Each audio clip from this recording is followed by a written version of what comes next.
என்ன நான் புதுசா கான்செப்ட் வச்சிருக்கேன் வீட்டு சொல்ல எந்திரிங்க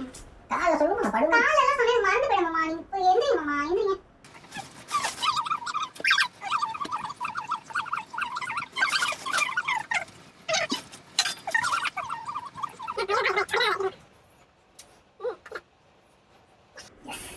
கௌசல்யா சூப்பரா இருக்கு சொல்றப்ப இப்ப நான் தூங்கிட்டு இருக்கும்போது கௌசல்யா கௌசல்யா கௌசி கௌ கௌசல்யா